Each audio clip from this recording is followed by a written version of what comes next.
उस अड्डे पर मौजूद हर शख्स पुलिस के सामने एक चट्टान बन गया था। ये बिल्कुल ही वैसी जगह थी। वसीउ अरीज हाता तांगों का तवीला पुरस्रार लोगों की आमदोरफ्त। क्या ये भी मंशियात का अड्डा था? समीना के दिन फैसलाबाद का वो कब्रिस्तान उभर आया।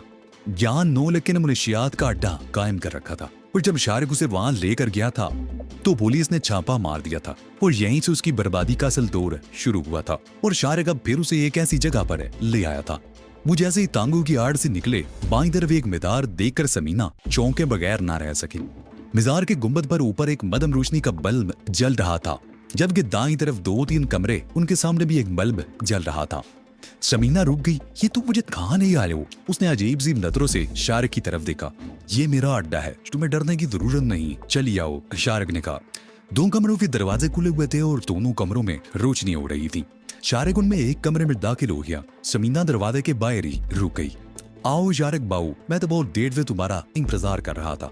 एक खुशखबरी सुनानी है तुम्हें। अंदर से आने वाली एक आवाज समीना की समाज से टकराई। मैं जानता हूँ कि तुम मुझे क्या खुशखबरी सुनाना चाहते हो, शारिक ने जवाब दिया।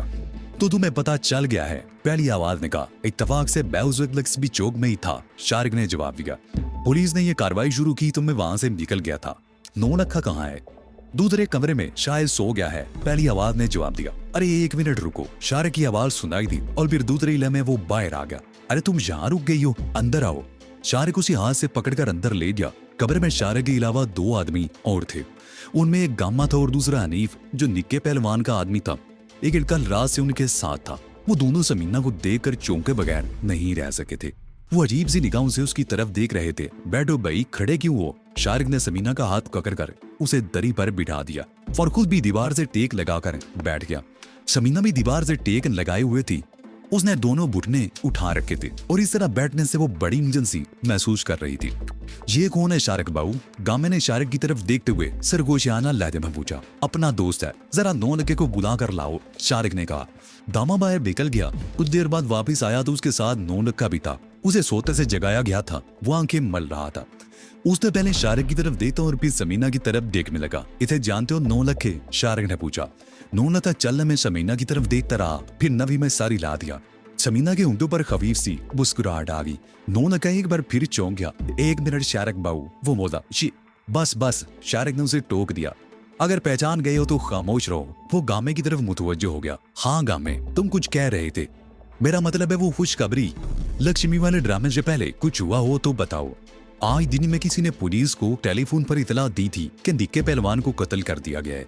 फोन करने वाले ने उस जगह की निशानदेही भी की थी जहां निक्के पहलवान को कत्ल किया गया था। पुलिस ने एक बारीक हिम्मत के साथ माजे गुजर के गांव वाले डेरे पर छापा मारकर उसके एक बंदे को गिरफ्तार कर लिया और उसकी निशानदेही पर गोबर में दबी हुई लाश भी बरामद कर ली। तुम्हें यह सब कुछ किसने बताया? शारिक ने पूछा। हनीफ ने। गामे ने करीब बैठे हुए अनिल की तरफ इशारा किया। वैसे रियाजी खबरें तो जंगल की आग की तरह फैलती हैं। और माजे गुजर का क्या हुआ? शारिक ने पूछा। वो पुलिस के हाथ नहीं लगा शारिक बाबू, इस मर्तबा हनीफ ने कहा। मैं थोड़ी देर पहले ही ग्वाल मंडी से आया हूँ। पुलिस ने माजे गुजर की निस्बत रोड वाले अड्डे पर छापा मारा तो बड़ा जबरदस्त मारा, लेकिन माजा गुजर कुछ ज्यादा ही चालाक साबित हुआ। वो भाग गया, लेकिन उसके 2 बंदे पुलिस के हाथों मारे गए हैं।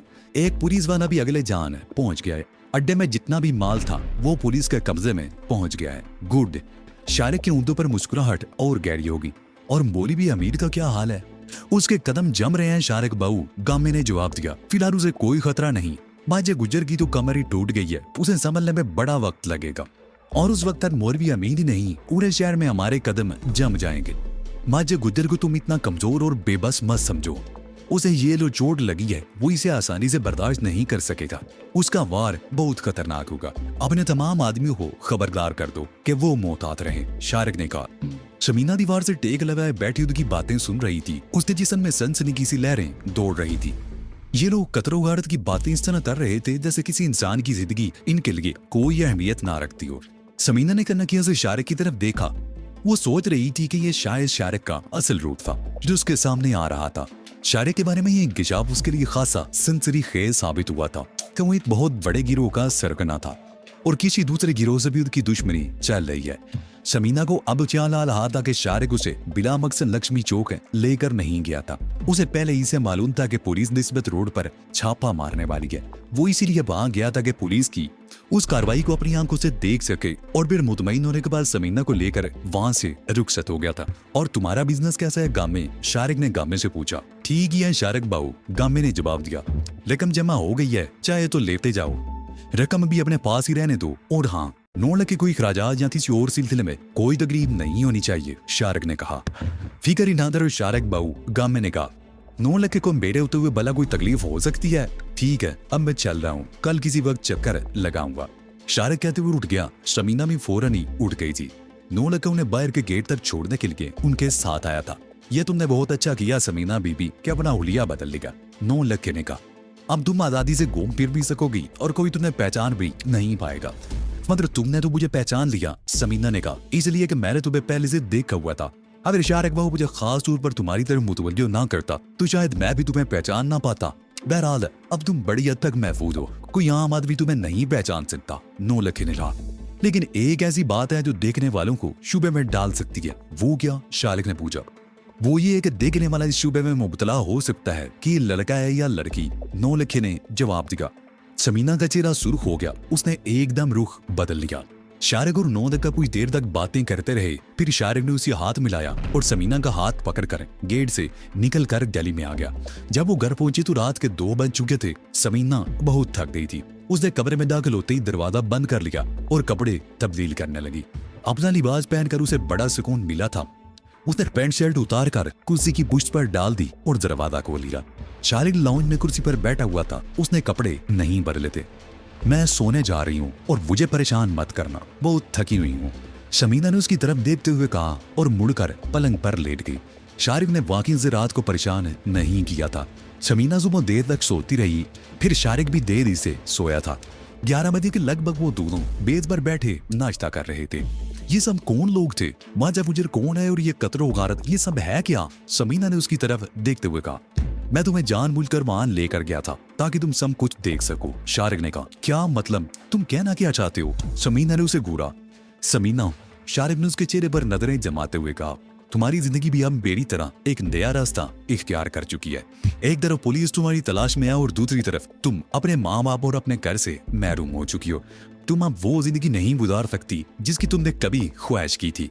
ये नई जिंदगी उस जिंदगी से बहुत मुख्तलिफ होगी जिसके तुमने ख्वाब देखे थे। वो एक लम्हे को खामोश हुआ, फिर बात जारी रखते हुए बोला, मैंने भी कोई जुर्म नहीं किया था, लेकिन मुझे अपनी जिंदगी का एक तवील हिस्सा आहनी सलाखों के पीछे गुजारना पड़ा और जब मैं जेल से बाहर आया तो मुझे मुजरिमाना जिंदगी इख्तियार करने पर मजबूर कर दिया गया।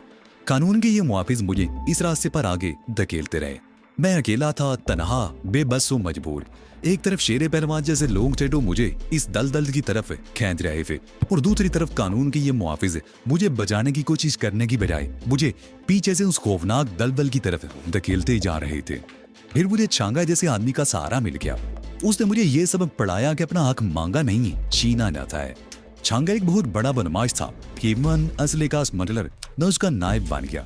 मैंने छांगा का दौर भी देखा है। बड़े बड़े पुलिस ऑफिसर दरकरीर गुलामों की तरह उसके दर पे हाजिरी देते थे। छांगा मर गया, आज मैं उसका गद्दी नशीन हूँ, लाहौर का सबसे बड़ा असला और मुंशियात का डीलर। यह मुकाम मैंने बड़ी मुश्किल से हासिल किया है। कई मरतबा मौत से पंजा आजमाई की है और आज तुम। वो चंद लम्हों को खामोश हुआ, फिर बात जारी रखते हुए कहने लगा, आज तुम भी उसी जगह खड़ी हो जहां से मैंने अपनी ये घिनौनी जिंदगी शुरू की थी। हम दोनों में बहुत सी चीजें मुश्तरक हैं। मैंने भी कोई जुर्म नहीं किया था और तुम्हारा जुर्म भी सिर्फ ये है कि तुमने एक ऐसे शख्स को पनाह दी थी जो अपनी जान बचाने के लिए तुम्हारे दरवाजे पर पहुंच गया था। मुझे पनाह देना ही तुम्हारा सबसे बड़ा जुर्म बन गया और फिर मेरी तरह तुम भी इस दलदल में दंसती चली गई जिससे निकलना मुमकिन नहीं। हम दोनों में फर्क सिर्फ इतना है कि मैं अकेला था, बेसहारा था, कोई मेरी पुष्पनाही करने वाला नहीं था। लावारिस होने की वजह से मैं कानून के मुआवजे और जराइम पेशा लोगों के हाथों खिलौना बनाना और वो मुझसे खेलते रहे। लेकिन तुम तनहा नहीं हो, मैं तुम्हारे साथ हूँ। मैं तुम्हें इन लोगों के हाथों खिलौना नहीं बनने दूंगा। मैं तुम्हें उस अड्डे पर इसलिए ले गया था कि तुम उस माहौल से आशना हो सको। तुम्हें यही जिंदगी गुजारनी है, मगर दब कर नहीं, अपर हैंड होकर।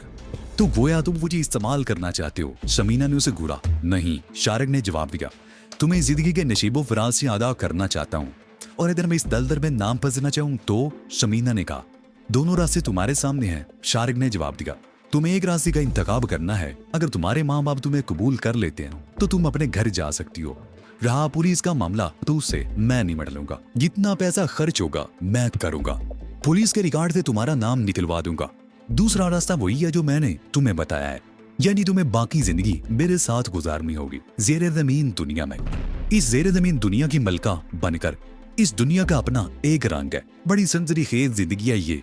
जो एक मर्तबा इसका रंग देख लेता है उसका वापस जाने को जी नहीं चाहता। और अगर ये दोनों रास्ते तुम्हारे लिए मुश्किल हों तो एक तीसरा रास्ता भी मौजूद है। वो कौन सा रास्ता? समीना ने सवालिया निगाहों से उसकी तरफ देखा। नाश्ता कर लो फिर बताऊंगा, शारिक ने जवाब दिया। वो नाश्ता तकरीबन खत्म ही कर चुके थे, अब चाय की चुस्कियां ले रहे थे। ये माजा गुजर कौन है और उससे तुम्हारा क्या ताल्लुक? समीना ने पूछा। ये भी हमारी बरादरी का है, शारिक ने कहा। छांगे का बड़ा अच्छा दोस्त था, उसका दूध का कारोबार था। सरहद की तरफ थोड़ी सी जमीन भी है, अनाज और सोना वगैरह सरहद पार स्मगल किया करता था, अब भी वही करता है। 250-300 भैंसें थी इसकी, बड़ा मुनाफा बख्श कारोबार था। फिर छांगा इसे अपनी लाइन पर ले आया, इसने तमाम भैंसें बेच दी और हिरवन का बिजनेस शुरू कर दिया। चालाक आदमी था, बड़ी जल्दी कदम जमा लिए, लेकिन जरा जल्दबाजी कर गया। लाहौर की मुनशियात की मार्केट पर कब्जा करने के ख्वाब देखने लगा, लेकिन छांगा उसके रास्ते की रुकावट था। इसने छांगा के एक आदमी जीरे को तोड़ दिया। उसने जीरे को यह सब्ज बाग दिखाया कि अगर वो छांगे को कत्ल कर दे तब वो इस गिरोह का सरबराह बन सकता है। जीरा बेवकूफ था, उसकी बातों में आ गया, लेकिन अभी बेवकूफी ही की वजह से छांगे के हाथों मारा गया। उसने छांगे के फेफड़ों में भी गोली उतार दी। छांगा 3-4 दिन की जिंदगी और मौत की कश्मकश में मुबतला रहने के बाद मर गया। मरने से पहले उसे पता चल गया था कि उसके खिलाफ ये साजिश माजे गुजर ने की थी। मौत की हिचकी लेने से पहले छांगे ने मुझे अपने आदमियों के सामने गिरोह का सरगना बना दिया। माजे गुजर का ख्याल था कि वो छांगे की मौत के बाद लाहौर की मुनशियात की मार्केट पर कब्जा कर लेगा। लाहौर में रोजाना करोड़ों का बिजनेस होता है और हर कोई इस कारोबार पर इजारादारी कायम करने के ख्वाब देख रहा है। हमारे ग्रुप की पोजीशन इस वक्त सबसे ज्यादा मजबूत है, जबकि माजा गुजर हमें यहाँ से निकालना चाहता है। इस सिलसिले में दोनों पार्टी में कई मुसल्लह तसादिम हो चुके हैं। दोनों तरफ के मुतअद्दिद आदमी मारे जा चुके हैं। इस सिलसिले में पहल माजे गुजर ही ने की थी। सबसे पहले उसने हमारे आदमी को मारा था, मेरे आदमी ने बदला लेने के लिए उसका बंदा मार दिया। इस तरह यह सिलसिला चल रहा है। 2 दिन पहले उसने हमारे एक आदमी को मारकर उसकी लाश गोबर में दफन कर दी थी। हमने उसका एक आदमी पकड़ दिया जिसने हमारे आदमी के कत्ल का एतराफ कर लिया और ये भी बता दिया तो उसे कहां दफन किया गया है। मैंने गुमनाम फोन के जरिए पुलिस को इतला दे दी। पुलिस ने माजे गुजर के गांव वाले डेरे पर छापा मारकर गोबर में दफन वो लाश बरामद कर ली और उसके दोनों आदमियों को हिरासत में ले लिया। आम हालात होते तो माजा गुजर अपने आदमी को छुड़ा चुका होता, लेकिन मैंने उसे टिकने और सोचने का मौका नहीं दिया और उसके निस्बत रोड वाले अड्डे के बारे में पुलिस को इतला दे दी। पुलिस ने जब वहां छापा मारा तो हम दोनों भी लक्ष्मी चौक पर मौजूद थे। फायरिंग की आवाज़ें तुमने भी सुनी थी, लेकिन अफसोस तो मुझे इस बात का हुआ कि माजा गुजर भाग निकलने में कामयाब हो गया, लेकिन उसे जो नुकसान हुआ उसका भी मुझे अंदाजा है। पुलिस की उस कार्रवाई में माजा गुजर के 2 बंदे मारे गए हैं। उसे अपने आदमी के मरने की कोई फिक्र नहीं होगी। उसे सबसे ज्यादा अफसोस तो उस माल का होगा जो पुलिस के कब्जे में चला गया। ये माल 1 से 1.5 करोड़ तक का हो सकता है और मैं जानता हूँ कि माजा गुजर खामोशी से नहीं बैठेगा, वो बहुत जल्द हम पर वार करेगा। ये सब कुछ तुम मुझे इस तरह बता रहे हो जैसे तुम कोई तारीखी कारनामा अंजाम दे रही हो। समीना ने संदिया निगाहों से उसकी तरफ देखा। समीना, शारिक ने उसके चेहरे पर नजरें जमाते हुए कहा। पुलिस और जराइम पेशा लोगों के हाथों तंग आकर जब मैंने इस लाइन में कदम रखा था तो उसका एक मकसद था। मैंने अहद किया था कि इन लोगों के अंदर रहकर इनका सफाया करता रहूंगा। शुरू में कुछ किया भी था। मैंने पुलिस के आला अफसरान को बाल बड़ी मछलियों के बारे में इतला फराम की थी और पुलिस ने उनके खिलाफ मुअस्सर कार्रवाई भी की थी।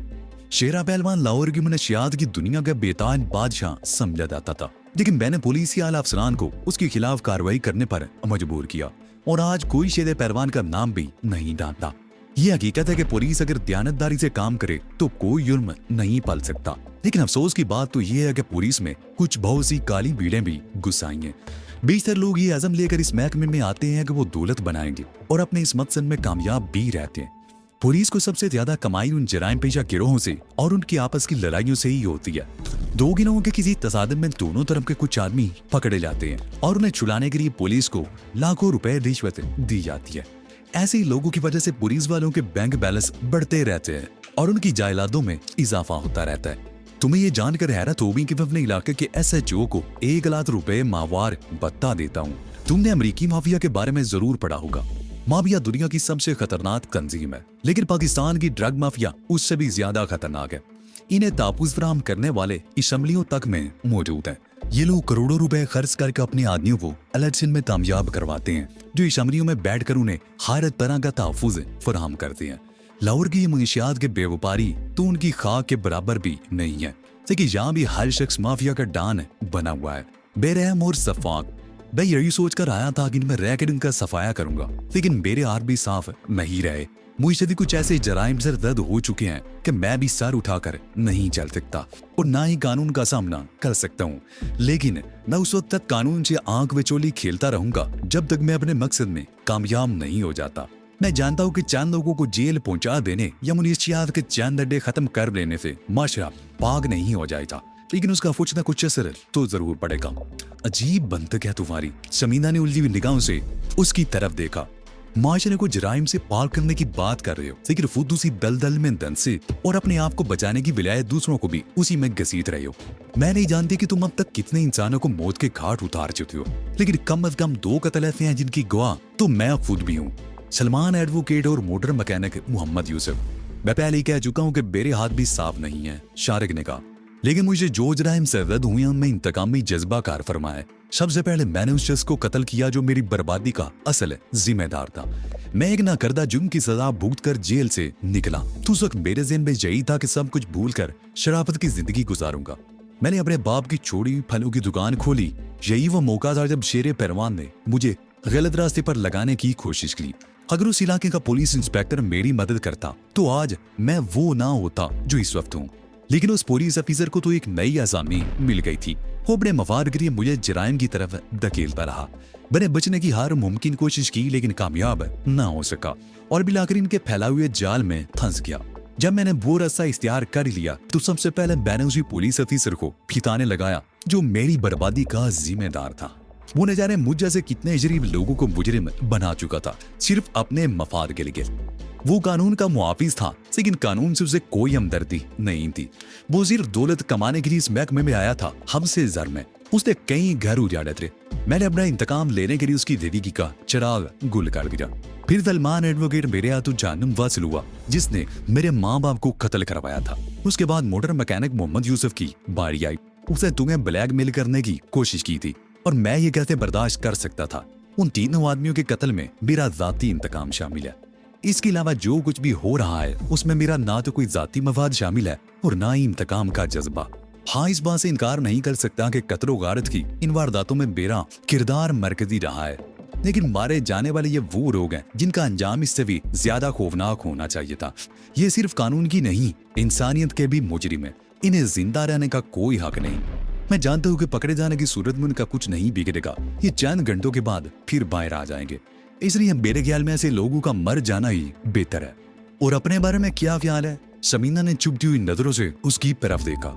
हाँ, तो मैं भी इन्हीं का हिस्सा बन चुका हूँ, शारिक ने गहरा सांस लेते हुए जवाब दिया। किसी दिन किसी दुश्मन की गोली मुझे भी चाट जाएगी और मेरी आज भी कहीं बेगौरों का फन पड़ी सड़ती रहेगी। शमीना जवाब देने की बजाय खामोशी से उसकी तरफ देखती रही। फिर कुछ देर बाद बोली, मेरे बारे में गुफ्तगू करते हुए कुछ देर पहले तुमने कहा था कि मेरे लिए एक तीसरा रास्ता भी है, लेकिन तुमने अभी तक नहीं बताया कि मेरे लिए वो तीसरा रास्ता है कौन सा। मेरे साथ है वो, शारिक कहते हुए उठ गया। शमीना ने हाथ में पकड़ा हुआ खाली का मेल पर रख दिया और उठकर शारिक के साथ उस कमरे में आ गई जहाँ बेड बिछा हुआ था। बेड के सामने वाली दीवार के साथ लकड़ी की अलमारी थी। शारिक ने वो अलमारी घसीट कर दीवार से दूर हटा दी और शमीना ये देखकर कदरे हैरान हुई कि उसके पीछे आनी दरवाजे वाली एक और अलमारी भी थी। शारिक ने चाबी लगाकर उस अलमारी को खोला। अलमारी खुलते ही शमीना की आंखें हैरत से फटी की फटी रह गई। उस अलमारी के 2-3 शेल्फ थे। सबसे नीचे वाले शेल्फ में सफेद पाउडर से भरे हुए प्लास्टिक की कई थैले रखे हुए थे। ये हीरोइन थी। ऊपर वाले खाने में नोटों की गड्डियां भरी हुई थी। शमीना के ख्याल में ये लाखों रुपए की रकम थी। तीसरे खाने में एक पिस्तौल पड़ा हुआ था जो किसी आम पिस्तौल से कदरे मुख्तलिफ और बड़ा था। यह पिस्तौल, शारिक ने पिस्तौल उठा लिया। ये पिस्तौल मैंने गैर मुल्की से बहुत महंगा खरीदा था और इसकी खासियत ये है कि दोरी जिस्म के अंदर जाकर फट जाती है और इसका शिकार होने वाले के बचने का इम्कान नहीं रहता। उसने पिस्तौल दोबारा वहीं रख दिया और शमीना की तरफ देखते हुए बोला, तीसरा रास्ता ये है कि तुम ये मुल्क छोड़कर कहीं बाहर चले जाओ और जितनी रकम चाहो तुम्हें यहाँ से मिल सकती है। मेरे पास रकम दी तभी नहीं, और भी मिल सकती है। ओह, समीना ने चौंक कर उसकी तरफ देखा। क्या तुम भी यहाँ से भागने का कोई प्रोग्राम बना रहे हो? नहीं, मेरा ऐसा कोई इरादा नहीं। शारिक ने नफी में सारी ला दिया। तो फिर मैं भी ऐसा नहीं कर सकती, समीना ने जवाब दिया।